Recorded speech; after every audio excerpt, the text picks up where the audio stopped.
Ms. Lust.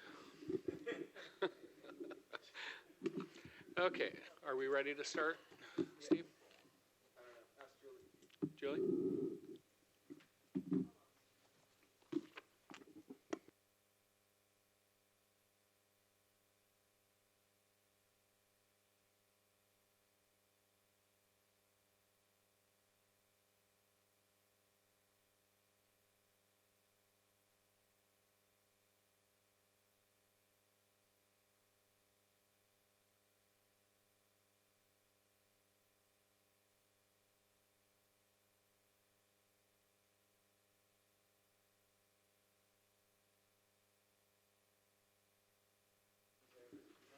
All right, thank you, Mayor and Council.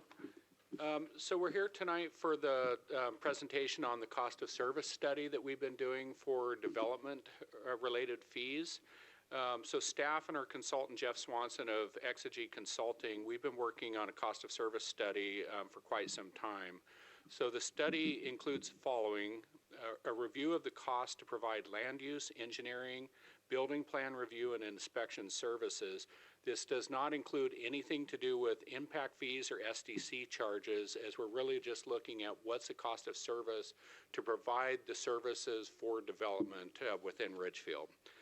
We're looking at what is the current... Before you go any further, we might, so everybody knows, this is Jeff Swanson, and he is an advisor to many cities now.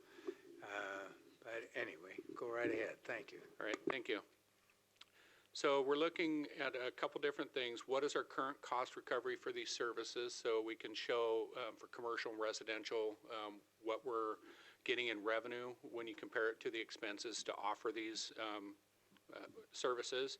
A comparison of neighboring entities, cost for the same services and their cost recovery policies. And then proposals for council consideration for updating the fees for these services to meet whatever cost recovery policies our council has. And we'll present the proposals at the next council meeting for any potential fee changes. So CDD staff have also been working on efficiencies and costs and looking at reducing the delta by reducing cost over time. In 2024, actual expenses at this time has been reduced 9% compared to the amended budget for 2024. In 2025, Council, you approved a budget that includes a 10.8% reduction compared to the 2024 amended budget. So we've been doing a good job in getting to that point to close that delta as well. The main way that expenses have been reduced is by bringing development, engineering review, and commercial building review in-house and cutting professional service expenses for outside consultants. So we're looking for two requests from council to get direction tonight. First off, what is the city's cost recovery policy? And then second, what is the direction for closing the cost recovery gap? With that, I'll turn it over to Jeff to go ahead and present some of the results that we have with the study. Thanks, Kirk and Claire and Mayor Onslow. Thanks for the introduction. And it's good to be with all of you. I know a few of you from kicking around Clark County for many years, and it's been great to work on this with your staff. So what I'm going to cover is we're going to talk about why you would want to study the cost of service in development services. We'll look at what Ridgefield's cost of service and your current level of recovery, what those are. We did some stakeholder outreach as part of this process, and so I'll provide a summary of the stakeholder feedback, and then we want to have some time for questions and discussion of the two items that Kirk just mentioned in terms of getting some policy direction, and then we'll talk about what the next steps are. So next slide, there we go. So why study the cost of service? Well, local government has a statutory role in land use and development regulation services. So it falls to the city to decide what gets built, where it gets built, how it gets built.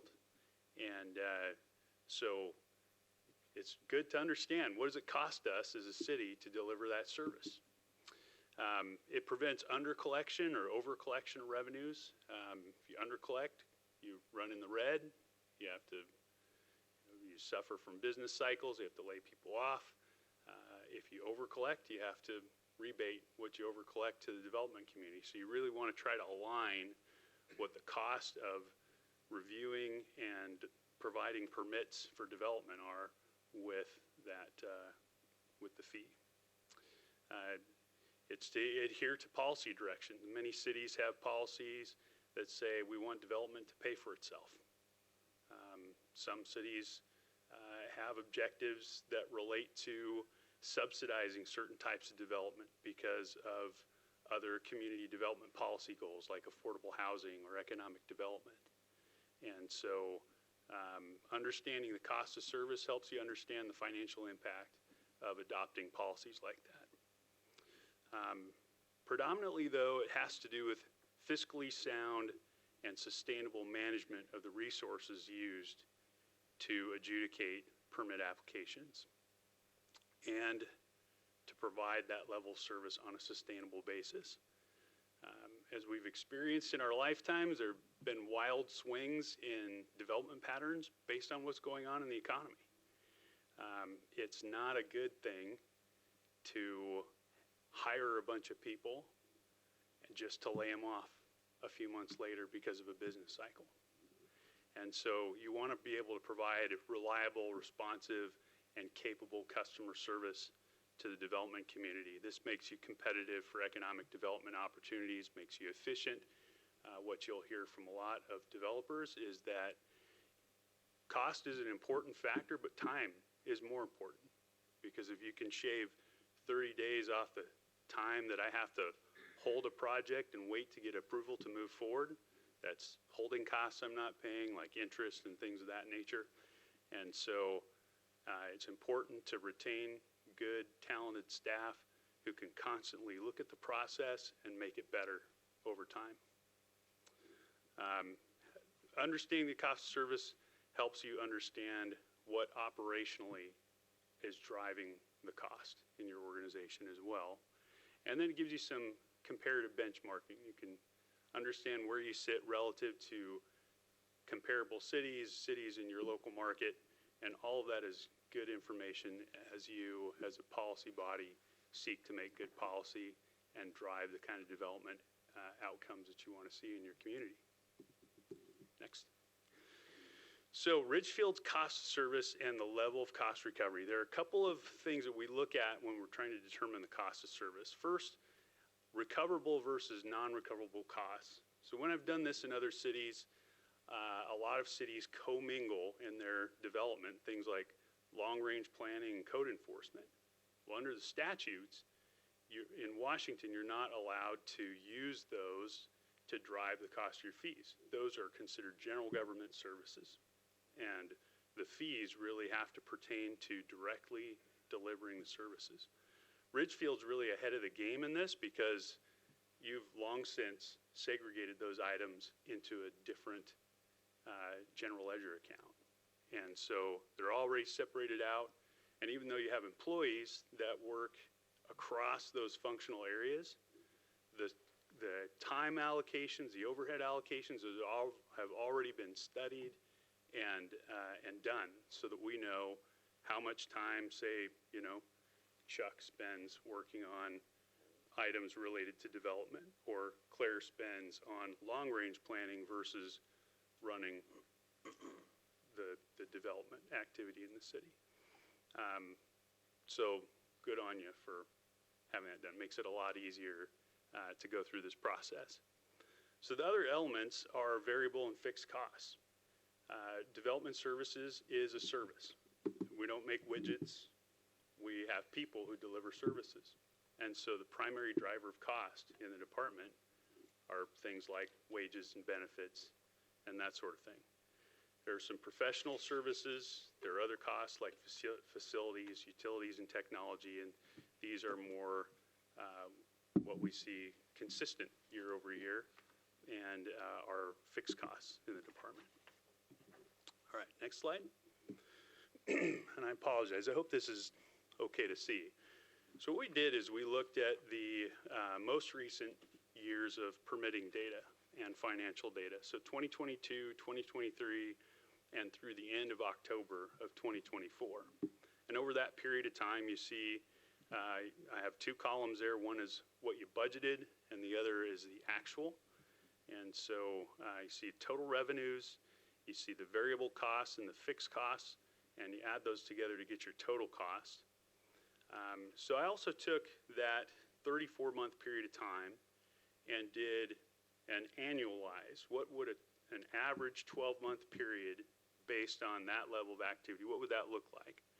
So your average revenues on an annualized basis, budget 2.8 million, actual 2.2 million. So that's, I've circled that in red because I want you to focus on that number as we move through these slides. And then you see below average, the annualized variable costs, fixed costs, total costs. And so what you see there is on the budget basis, there's a net deficit on that annualized basis of $531,000, actual deficit of $632,000 per year. Okay, and so that amounts to between 18 and 28% deficit. 28% deficit on the actual, 18% on the budget, right? So what that means is if we, forecast forward and we want to make sure, like council says, we want full cost recovery, 100% cost recovery. So, costs equal revenues. Then we look at that same 34-month period of activity. If we increased all of the fees somewhere between 18 and 28% and did that same amount of development activity, then you're at break even. Does that make sense? Okay. All right, so next slide. Just a note here about financial reserves. So the city accounts for development services, as I mentioned, as an enterprise account. You've already segregated its costs and its revenues into its own fund. You have reserve policies call for an unassigned fund balance in this account consisting of 60 days of the prior year actual operating expenses, 10% of the prior year actual revenues, and any accrued separation amounts. And so why do you have reserves for development services? This is primarily for revenue stabilization. It's to maintain the capacity to deliver the services. These types of projects, like some of these land use projects, get pretty complex and pretty hairy and can take years to go from farmland to having the civil improvements done, ready to build whatever on the piece of property, right? So, but you collect the fees up front, and those fees need to last the life of the project to get it through inspection and plan review and engineering and all that stuff. So having reserves stabilizes the amount of revenue that you have available to continue to provide the service for those projects that you're obligated to provide, right? You don't want to we collected the money and it's not there anymore, and right? So that's why you have a reserve, is to hedge against those kind of issues. Helps you retain staff through the cyclical nature of development and ensure quality future development in the community. Also, you may have an economic development policy that you adopt, some kind of targeted business or amenity that you want. And so in that case, you might give a development incentive to a developer to bring that into your community. And so you're costing yourself having revenue in the short term, but counting on in the long term, you're going to have the revenue from the completed development, right? So the reserves help stabilize through that period of time too, help cover the operating costs. So next slide, we have, this is a graph showing your revenues to expenses from 22 through the end of October 24. And so you'll see you broke even slightly in 22, 23, and 24. Your expenses exceeded your revenues. And that's that deficit that we're talking about that's annualized somewhere around $500,000 to $600,000 a year. Next, this one's got. Can I ask a question? Sure. We go back to this. Does this, no, just, what does this include? Is it all construction? I mean, is it construction and is it all housing or commercial? This is everything. So it's residential and commercial. It's land use activities. So reviewing land use applications, annexations, all that stuff is contained in this. So it's all fund. lumped together. Do we keep track of it together? So it's together in the sense that it's all in the same department, but the activities themselves are accounted for in separate general ledger codes. So the data that Kirk and Claire provided for me to analyze, I can see like, well, this is a commercial permit, this is a residential permit, and down to the detail of a plumbing permit or an electrical permit. So Okay. it's all broken out. It's very detailed. And I just to follow up on this, you have to do this ahead of time. Does that mean you got a blank piece of property and now they're going to develop it, and so you're going to give them a potential, or are you going to give them a fee that they have to pay up front? So someone will come in and they'll say, I've got this property. It's Right. under a certain comp plan designation or zoning designation in the city, and I'd like to develop it. So they bring in a development application. It involves, let's say they want to build a single-family residential subdivision. They're going to present to you the civil engineering plans, the site plan, and you're going to take that through and generally has to go to a hearing for the hearings examiner to get approved, right? Yeah. And so they'll pay the fees for that typically up front, typically in its entirety. Sometimes they'll pay half up front, or depends on what your policies allow. But can you spread it out? Spread the fees out? Yeah.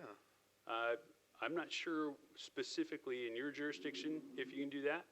Other jurisdictions have some policies where you have to pay 50% up front. You have to put, some funds into escrow because they might be so small that they have to hire out the planning and engineering review, and they're getting cost recovery. Okay. So, and maybe Claire and Kirk, you can speak more to what Ridgefield's policies are regarding that.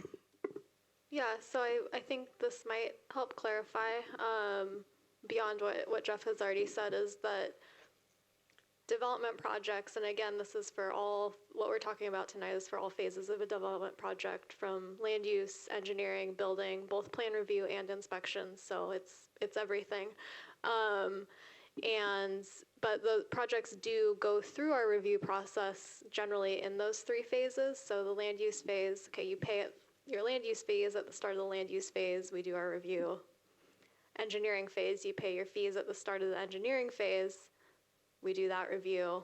Building fees, they actually are split. Some are due at the start, some are due prior to permit issuance, but again, they're tied to that phase of the development review process. So it is naturally spread out over the lifetime of the process, as far as like when different components are submitted for review, if that helps out.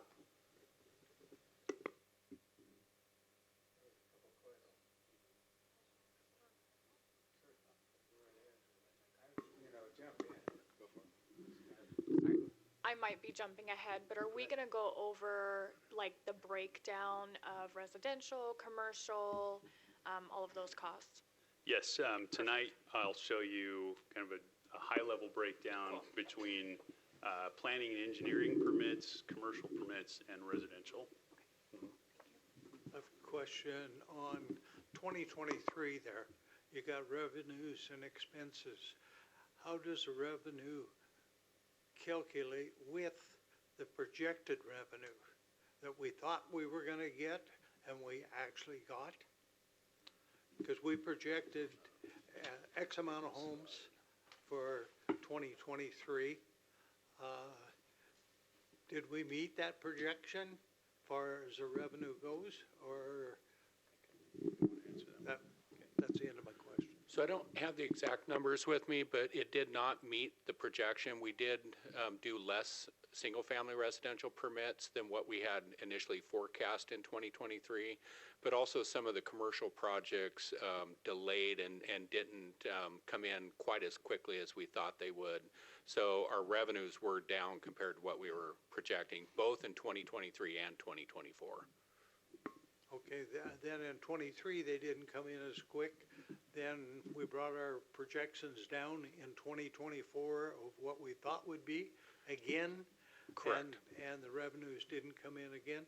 Correct. It seems like 2024, there's been a lot happening as far as projections of revenue. I mean, collection of revenue. There we go. So there has been a lot of activity coming in, but not some of the bigger projects that we did expect. There's a few, go to Tri-Mountain, we expected that would be coming in when we were initially forecasting, and that project has not. There's a few things, final phases of Discovery Ridge that we thought would be coming in a little bit quicker and have not. I forecast that we would have a little bit farther along in URTC as well. So there are some things that, it's a projection when you're looking, you're getting the best information you can from the developers. We do ask them, we ask our inspectors, who are out on site, and then we look at the market. The market's changed a little bit, and it slowed some things down with the cost of doing business for the developers, so some of them have pulled back a little bit. Just a little more context on that.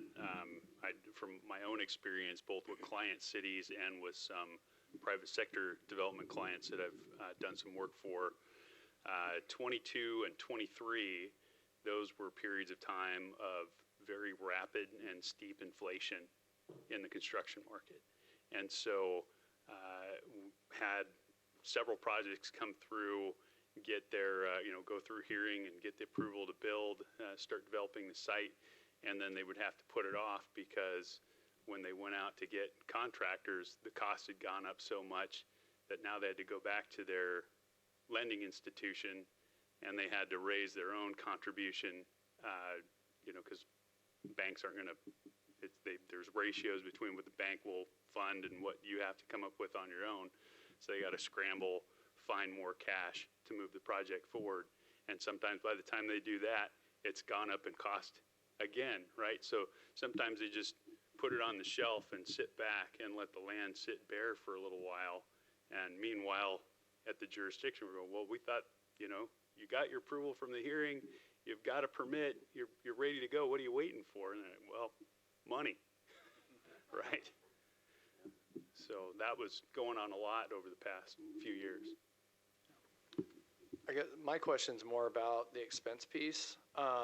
If we look back even more, would we see similar sort of spikes and valleys with the expenses? Because looking at 3 years, you go, was 2023 like an aberration where we had like some big projects that kind of skewed that number? Or, is it a situation where if we look ahead another 3 years, we might see similar type spikes? I'm just trying to get an understanding of whether this is like the most accurate representation, or if that's just like 2023 happened to be just kind of a weird year where, our revenues were a little low, but we had some projects that really just kind of exceeded on the expenses. So we do expect that this is going to be cyclical. Like it was mentioned earlier, is we may get the revenues early and then the expenses may take multiple years to occur for the review. So that is an expectation. That's why we set reserve levels. That's why we do these studies periodically. The last one was in 2019, and any changes were made effective January 1st of 2020. So we do constantly look at this. We had some pretty significant increases in development in 2020 and 2021. So, yeah, 2023 Costco, we also, we waived some fees as incentives, as Jeff was mentioning earlier. That's a long-term investment in revenues, So as far as workload goes, Yeah. there was somewhat of an anomaly in the expenses side of it in 2023 because Union Ridge Town Center began in that time frame. So you had Union Ridge Town Center and Costco in those first big phases. There were a ton of review expenses going on with that highly complex commercial project. So that is one of the big differences that you would see on that. Okay, so I mean, that was kind of what my curiosity was perhaps that project, because it's like, okay, is that out of the norm? Because, I mean, that's over $1 million delta between revenue and expenses, whereas, you know, it would make more sense to me if 2022, 2024, that's more cyclical. But, like, to me, that's a big spike in 23, and I was just curious if that was more the norm or if that was kind of an exception to the rule. It sounds like an exception. All right. Well, and I think it would be actually unusual to see revenues and expenses balanced in a single year because of this cyclicality, right? Because someone's getting an approval in 21 and 22, and then in 23, you know, they paid their fees then, and in 23, that's when you're incurring all the inspection costs to deliver the other end of that service. And you'll see this, but it's part of why it's more of an extreme. It isn't just because of a fee reduction for a single project. It's also because the differential between expenses and revenues on commercial versus residential and the cyclical nature of it. We saw a surplus in the building fund during our boom years. We saw a significant surplus in our revenues and had to actually spend that down because of the residential permitting processes covering costs, that development was paying its way for those review costs. And what we talked about a lot with you over time, there has been this emphasis on trying to balance the equation and have more commercial development, have something that is more sustainable. With that, that emphasis on full cost recovery for residential was not translated directly to commercial. And you'll see that in these next slides coming forward. And that's part of what we kind of want to work through with you, is how do we move forward now? Okay, so if we go to the next slide, so this one breaks out the three kind of areas of discipline within the development department. So you have building, you have engineering, you have planning, and then the total department, right? So what you're seeing there is in each column, you're seeing their direct labor costs allocated. There's a allocation for vacation and overtime in the budget, and so you're seeing that allocated based on the total number of available hours that each division has to provide development services. There are professional services contracts that apply to specifically to each discipline. Some are shared across disciplines, and so they're allocated. And then the respective allocation of fixed costs. And so you see across those disciplines, building shoulders about 63% of the department in terms of number of available hours and related costs, about 21% for engineering, and a little over 16% for planning. So a total of $3.6 million, and probably more importantly there is the figure 26,332. Which is the number of available hours in the department based on the personnel that you have to deliver what are called fee time related services. Okay? And so if you'll hear me use this term level of effort. And when we talk about level of effort, we talk about for a specific type of development review activity, there are a number of hours that are incurred to deliver that service, right? And so to estimate the cost of service means that we figure out what it costs to run the department, we figure out what it costs per hour to run the department, and then if it takes 2 hours to do permit X, then you apply that hourly rate, and that gives you your cost of service. And your cost per hour, based on the structure of your department, is $137.18 per hour. The revenues coming in, so remember that circle a few slides back of your revenue coming in is budgeted about $109 an hour, actual about $85 an hour. So that is that 18 to 28% delta or deficit that we're talking about needing to address and bridge. So we go to the next slide, you can see, and again, sorry for the small print. So I'll say that FCS Group, which normally does these studies and did Ridgefield's last study in 2019, was not available, unfortunately, to do this one, but I have worked for FCS Group as a subcontractor, helping them with Thurston County, Spokane, Hillsborough, and a few other jurisdictions doing these types of studies. And so they've looked at, as they've done these studies in different jurisdictions, this cost per hour. And so this data comes from work that they have done. And so that top one is Port Angeles, and it's the least expensive in the sample, and the most expensive is Linwood at about $200 an hour there, right? So you sit in this list as Port Angeles, Marysville, Spokane, and then Ridgefield, Newcastle, Bainbridge, Olympia, Redmond, and Linwood. And so at 137, you sit on the lower middle end of the pack in these studies. And this isn't data that we have for Vancouver or Camas or Battleground, because FCS Group didn't do those studies, right? So this is semi-proprietary information, but this is what we presented to the city of Spokane, and I just added Ridgefield in there to show you how you compare to some other cities. So this slide is kind of the gist of what we're looking at today, which is the first set of columns there is commercial, and so you see the delta between the revenue and expense on the commercial side. Residential, you'll see there's a slight excess of revenue. Planning and engineering, there's a fairly significant delta there, which, by the way, is not unheard of. Most development departments, they undercollect on planning fees, land use fees, and overcollect a little bit on the building and development fees, and that's how they balance out. Kind of comes out in a wash. So as I've done these across Washington, that's typically what I see is on the planning side, a little bit of under collection, on the building side, a little bit of over collection. Can you go back into, like, why do we separate out planning? Isn't planning and engineering attached to either commercial or residential? They are.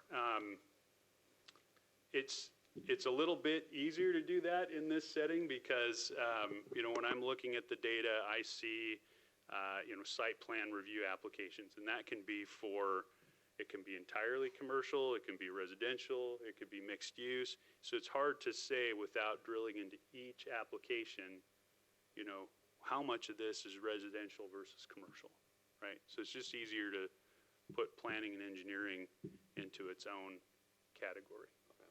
Yeah. And so we can look more explicitly at commercial and residential. So a note here, the expenses, these are based on an estimated level of effort. So the level of effort, again, is the estimated number of hours that it takes to process a development permit application. It varies greatly based on the complexity of the project, right? Some pieces of land are flat and dry and easy to develop, and others are, lots of trees and hills and water and things to contend with. So you get this variability in the cost to review a development application when it's the same permit that both are after, right? And so that information is lost in an average, right? It's there if you see a whole range, you go, wow, this one took 2 hours and this one took 200 hours, right? But if you average it out, you lose that nuance of complexity.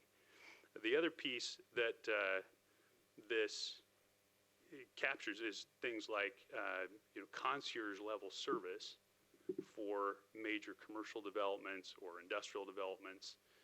If you're trying to land a particular kind of development in your community, you might pledge to, we'll have inspectors at the ready to come out so that you can keep progress on your development, right?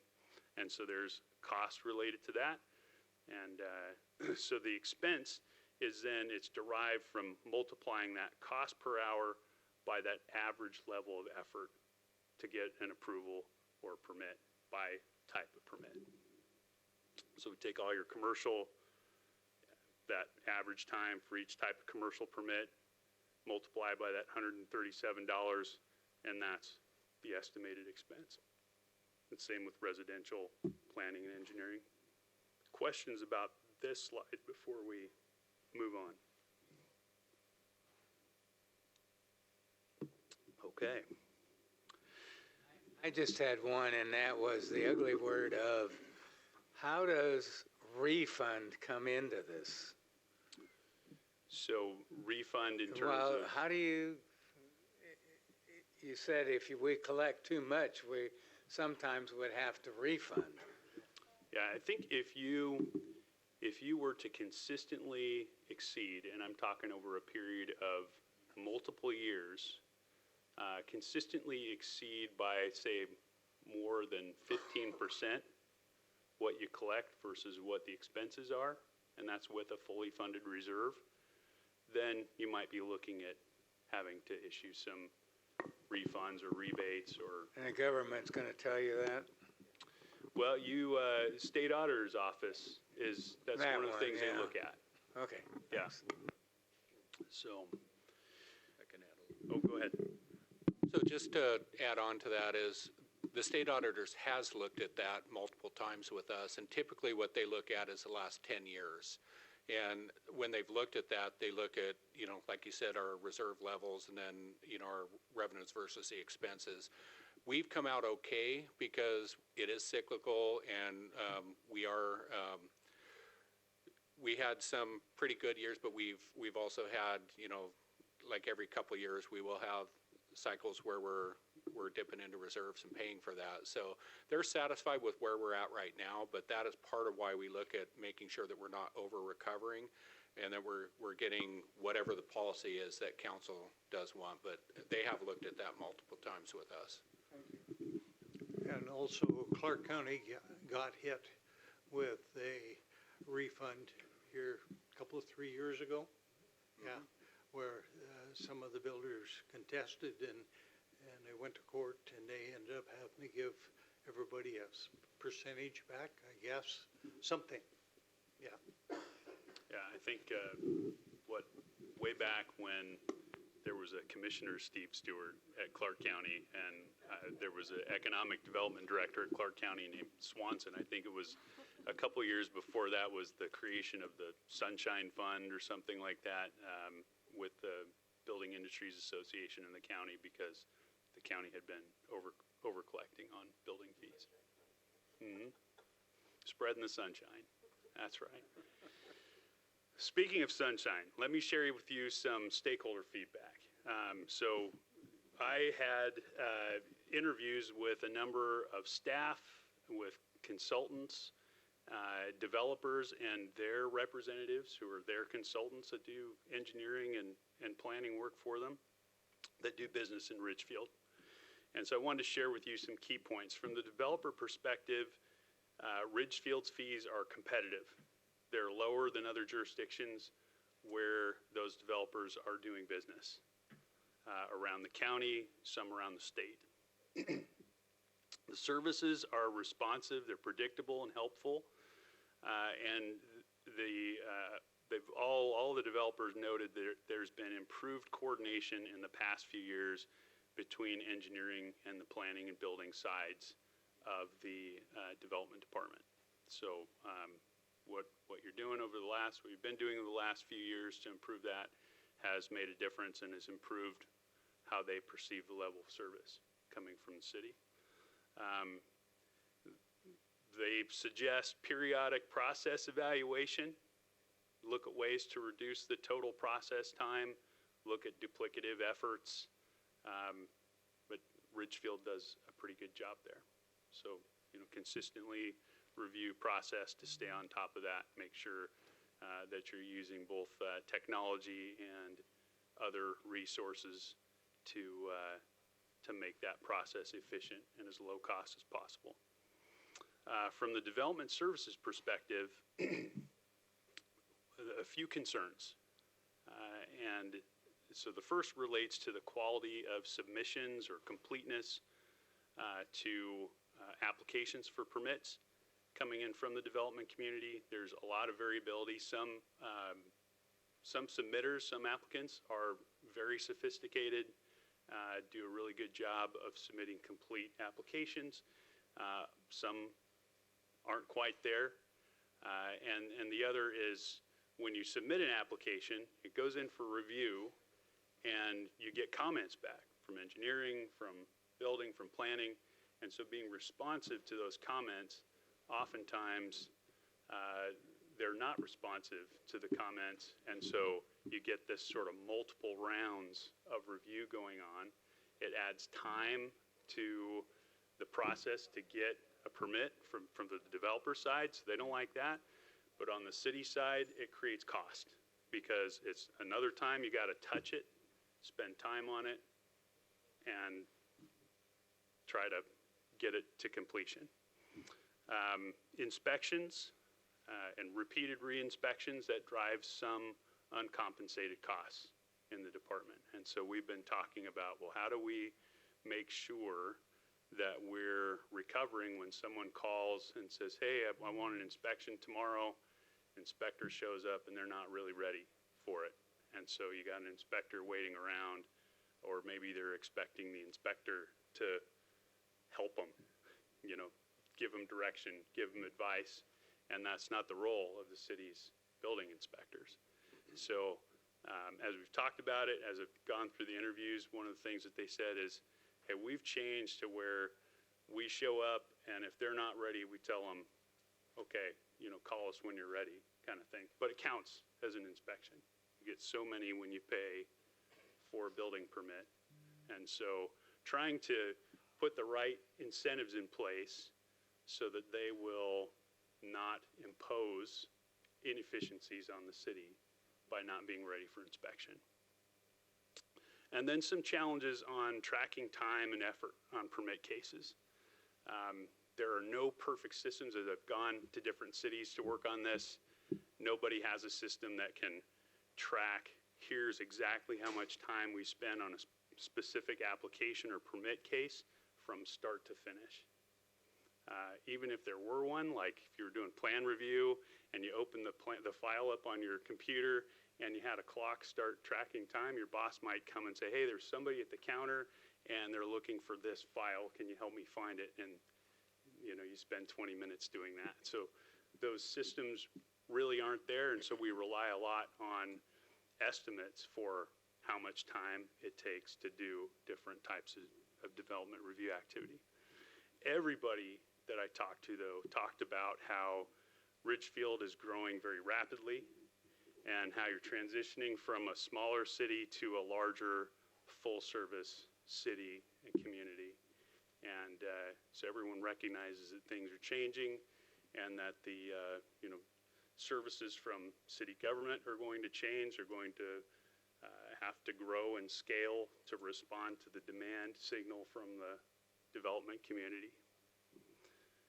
So at this point, I think we will pause, have some questions and discussion, and in particular, we'd like to hear what council's policy is for cost recovery and what your direction would be to close that cost recovery gap.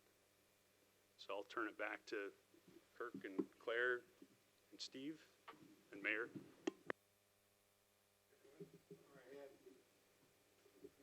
I'd like to hear what is the policy for cost recovery. I know what it is. Historically, the council's policy for cost recovery has been full cost recovery for permit review, but that has primarily been applied to residential because when that policy was created, it was almost exclusively residential development that was being reviewed.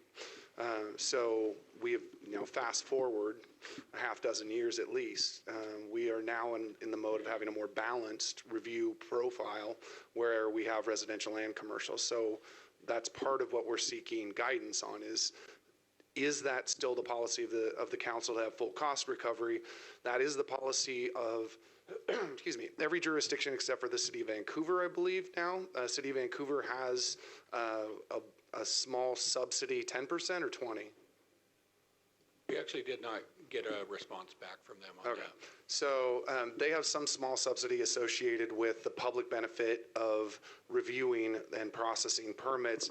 If you think on the residential side about our architectural design standards, are those a private benefit to the applicant, or are they a public benefit that benefits the whole of the community? So that becomes the question, is there a value in promoting some sort of subsidy through the general fund, or do you say you're asking us for a service, you pay for the service? And that has been the policy, is full cost recovery. And that's what every other city and the county do in Clark County.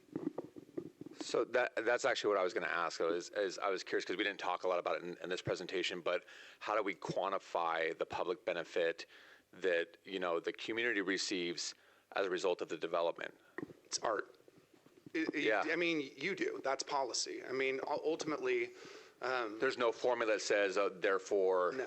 Okay. No, there's no science associated with that. Yeah. You have to look at it. It is the art of policy to say, all right, is there a percentage of this that, is a benefit to the community and that we want to lower the fee for that applicant, recognizing that they are doing work that benefits the broader community and not just the individual applicant themselves.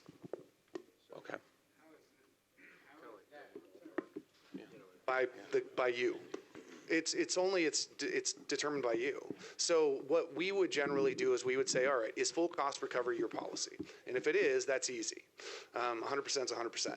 If you say, well, I think that there is some part to play for the public in having a role in paying some of the bills for processing those permits, then that is a direction that we would take and then go offline and come up with some options for you on that. So if I can chime in here too. So one of the things you see across different jurisdictions is they want to reduce the cost for certain types of housing, right? There's affordable housing incentives. So accessory dwelling units, multifamily. What they will do is, you're taking this body of $3.5 million that it costs to run a department, and you're spreading it across your development activity. And so what some jurisdictions will do, Spokane as an example, is they will say, all right, well, we want the rest of the development activity to subsidize 20% of the cost of affordable housing, for example, or 30%, whatever the council sets it at. And so you do have to be careful. All right, you just have to be careful about one type of development subsidizing another just because of the court cases that now exist. There are clear cases that say if it's not, the fee and the exaction is not proportionate to the impact that's created, there may be some concerns with that with fee. Sure. But for the purposes of affordable housing, saying, okay, well, we think there's a public benefit associated with that, with affordable housing, having that reduction be just like we did with the economic development catalyst. The economic development catalyst was exactly that. That's what I was just going to say is so the way I see it is the economic catalyst that we designated for Costco was as a result of what we perceived as a public benefit, correct? So that wasn't a 100% cost recovery on that because we look at that as kind of an investment in our community. And maybe that's the way, council. I mean, maybe that's what we start looking at is do we look at programs like that are going to help offset sort of like the give back or the public good that's coming out of it, and then just maintain a one-for-one, cost recovery policy that we've had. So, are developers more concerned about costs or time? That's an easy one. They're concerned about time.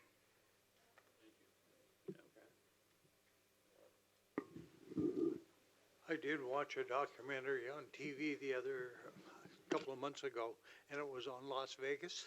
And Las Vegas has very, very cheap development costs because they're trying to promote the development and when the development comes, the city turns around and reaps additional revenues. And so they incentivize that way by keeping the development costs down so it happens. And it's kind of like Costco, exactly the same thing as Costco. We incentivize them to come, but eventually, I hope, we'll have to check with Kurt that it's going to pay off in sales tax revenue. That's where I'm coming from. Well, that's exactly right, except you have to make up those fees somewhere, and that comes from the general fund. It depends on what you're collecting on the general fund avenues that will go ahead and pay for that. I mean, Claire isn't going to work for nothing, right? So, I guess my curiosity is it a better practice to take it on a case-by-case basis where we have a general policy where it's total cost recovery, but if, like a project that's an economic catalyst like Costco comes on board, maybe we have that conversation, or is it a better policy to have, maybe some targeted ones that we've discussed, whether it's affordable housing or whether it's, some development that's coming in that's going to have X amount of jobs per acre or whatever it is, in that they already know from the get-go they're going to get, whatever, sort of subsidized to an extent. So what's the better way, case by case, or having like a flat kind of policy based on certain parameters? It kind of depends on what your goal is. Yeah. If your goal is to target specific development like a Costco that has sales tax recovery and see that return on investment, then you do it as a targeted one time. If it is a category of development that you are seeking, and affordable housing is the one that was used, but if you use affordable housing as a categorical, then you wouldn't do it as a one-time, you would do it as a category of that reduction. I guess what policy is easier to defend? Maybe that's a question for us in that, are we comfortable saying, oh, well, this one came, this one, they paid full freight, but this one we decided we reduce fees. Sometimes that can be tough. Sometimes that, makes sense. I don't know.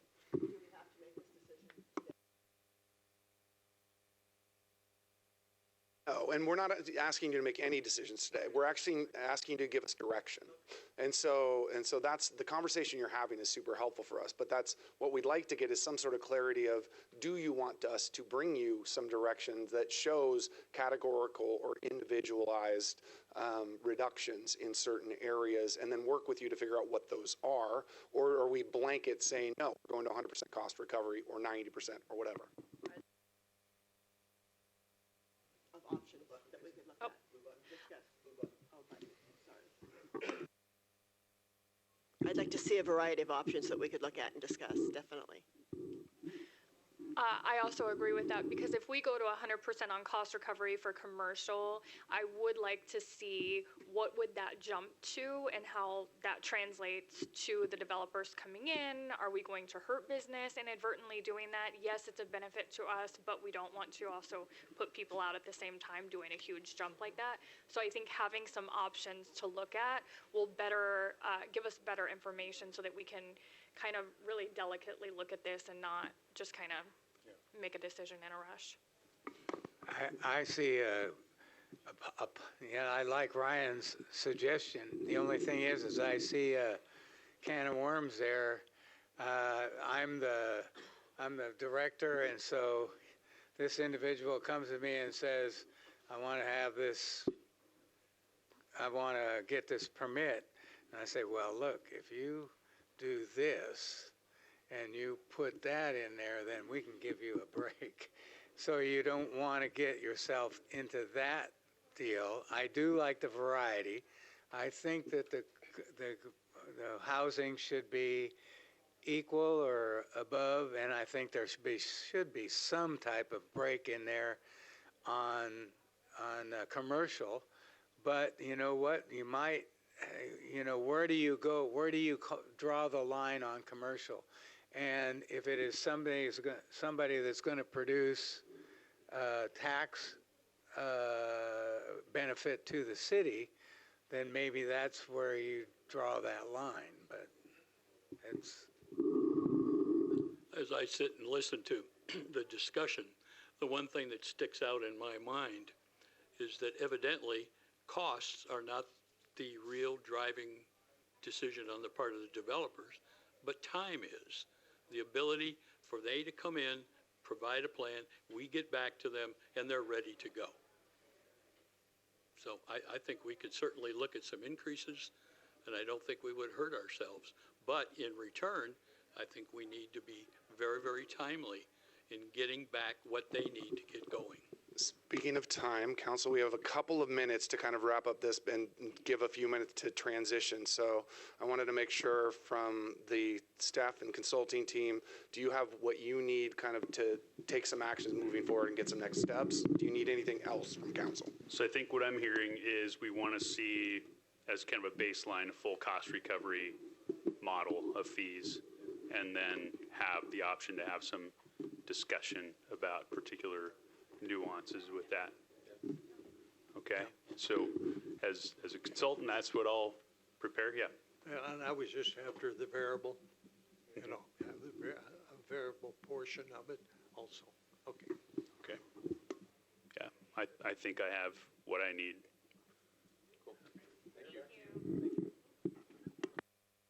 okay. Well, we're right at the time limit, so we'll close this meeting and we'll get ready for the next one. And I don't know what time it is, but it's 6:25. Okay. We'll have 5 minutes to get ready.